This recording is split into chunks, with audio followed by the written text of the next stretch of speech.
Hello everyone, welcome to my channel.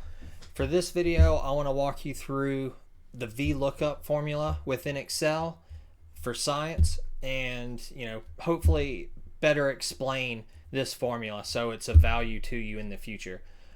Just because at first glance the VLOOKUP formula, it can be intimidating, but once you understand it and contemplate how to use it, it can actually be a pretty powerful formula. So let's talk about what VLOOKUP is. So VLOOKUP stands for vertical lookup. In this case, vertical meaning data in a column.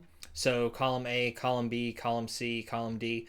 When you enter this formula, know that that's how it counts the data. There's also an H lookup, which is essentially everything row orientated. So whereas VLOOKUP counts the columns, H lookup counts the rows.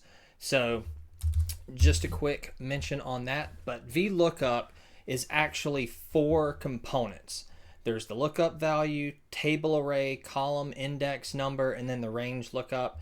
That's just not like there's very few people that can read that and know what that means. So I want to spin it a little bit differently and say that the lookup value is what you want this formula to look for. What is it basing its search on?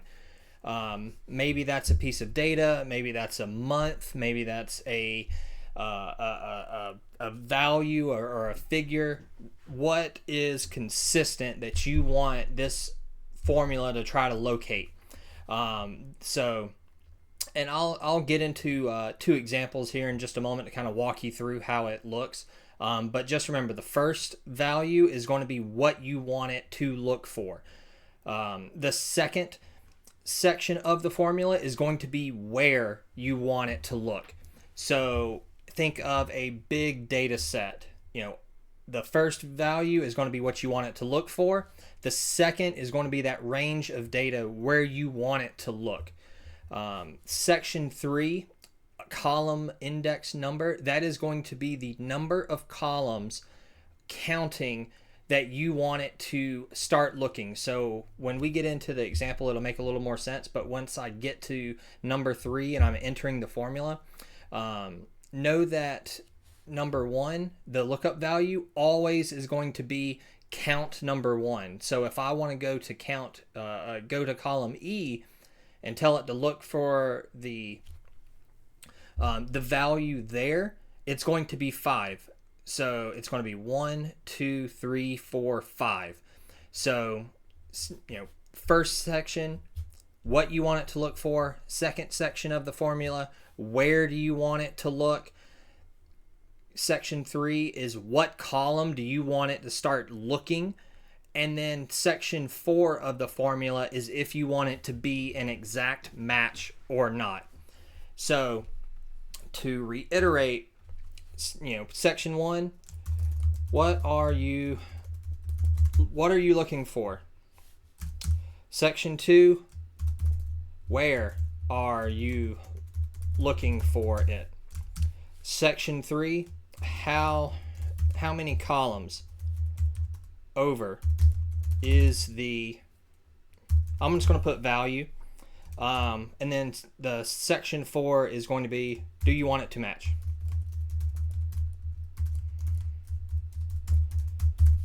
Do you want it to be an exact match? So let's walk through some examples. So I have a spreadsheet I just pulled off of Google because it looked like it would hold water. It would be a good example. So I'm actually going to do this two ways. As you can see, this is some kind of fiscal year data. Based on what's here, I would wager this is some type of education lottery or slot machines or casino or something like that. So what you want to do is when you look at the VLOOKUP formula, first thing is that you want it to be an exact match. So one thing that you'll notice is you'll notice that there's dates assigned, there's years assigned. Obviously that's not going to translate. So you can simply solve that by doing a year over year copy and paste of the months. So in terms of what I want to bring back, let's go with, we'll go with column H, win per day. So if I insert a new row, and let's go with this number right here.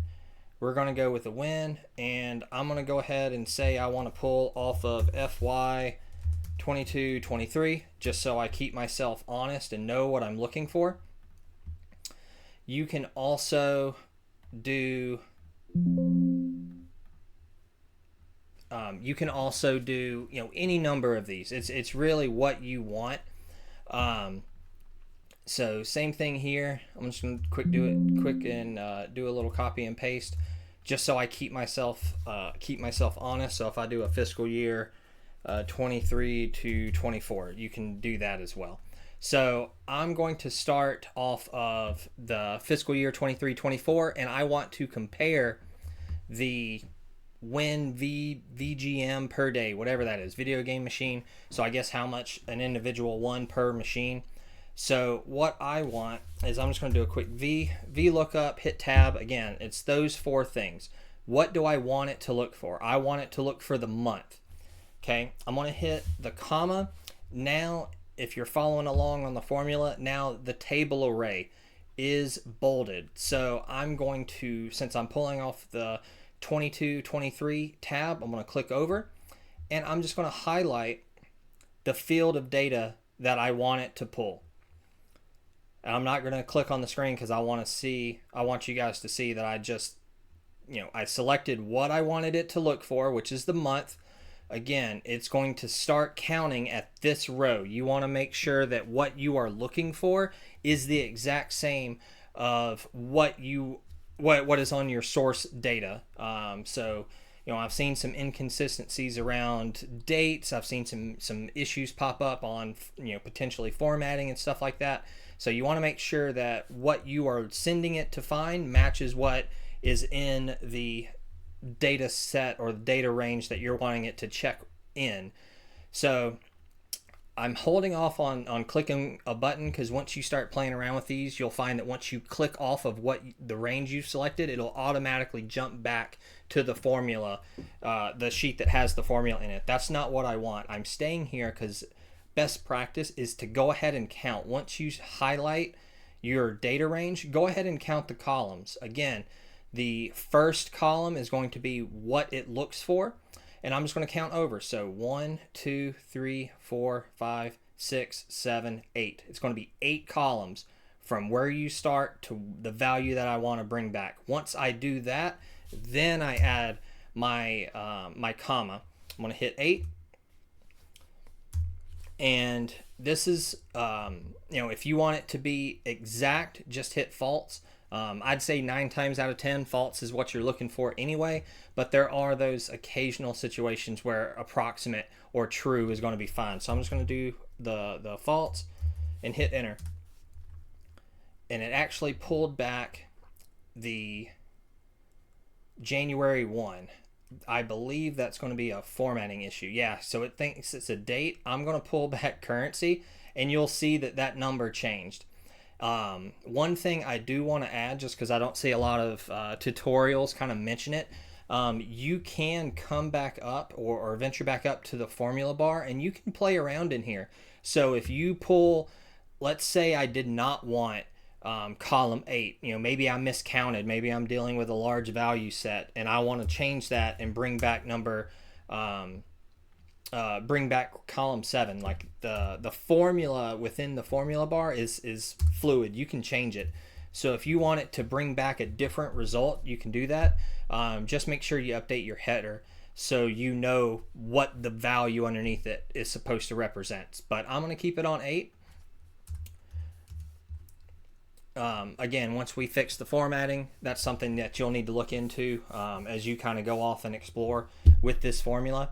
But before I venture away from the formula, one thing I did want to mention is if you're doing a lot of drag and pull, and you're wanting to double drop and change the formula, something like that, you can absolutely do that. But before you do, one thing I do strongly recommend is you introduce the $sign to your formula, which essentially locks in the selection, if you will. So if you have the formula here and you drag it over, I'll tell you what, I'll just go ahead and input it so you can see what I mean. If I drag it over, it's going to yield a not available, because now what has happened is it's looking at C15 and it's looking, if you noticed, it changed. So we'll just say C15 to J28.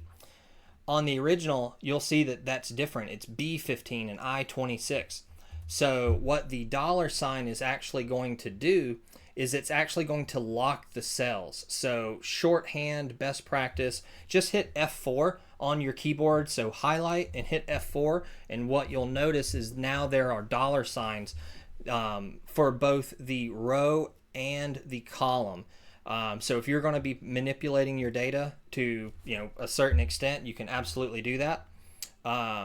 Same thing here. If you don't want your source to change, you can do again, the F4 button will add the $sign. If you're wanting to only lock the cell or the row, just enter the $sign manually.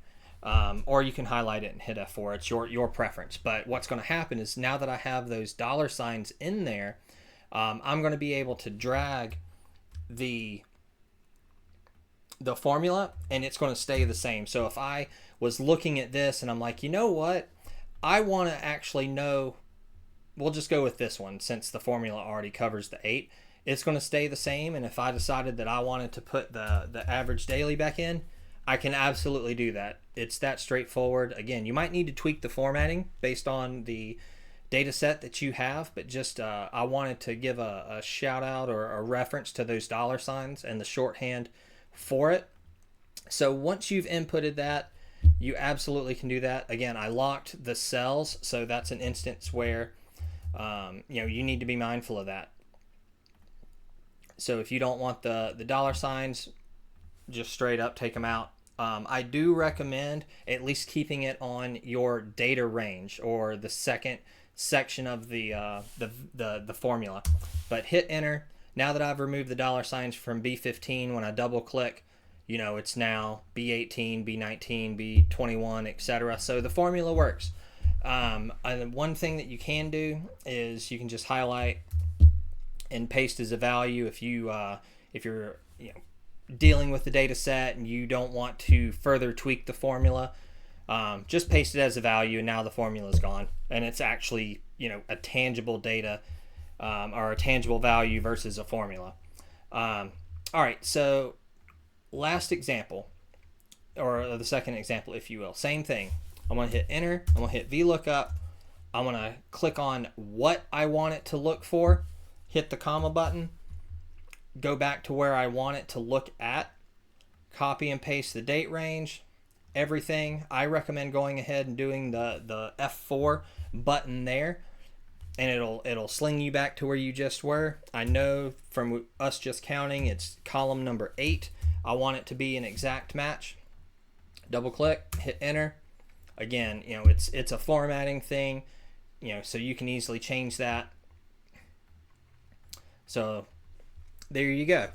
Hopefully this walkthrough was helpful relative to VLOOKUP, just to check the math. If I go look at April of 23-24, it should be the 379.32.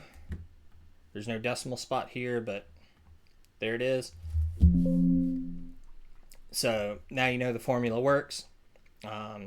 So thank you for watching. Hopefully this video is helpful. Feel free to revisit it in the future if you ever need a quick refresher. But drop a comment down below and let me know how you get on with this. If this was helpful, if this is something you want to see more of, happy to make some more content. And as always, be kind to yourself and make good choices. Thank you.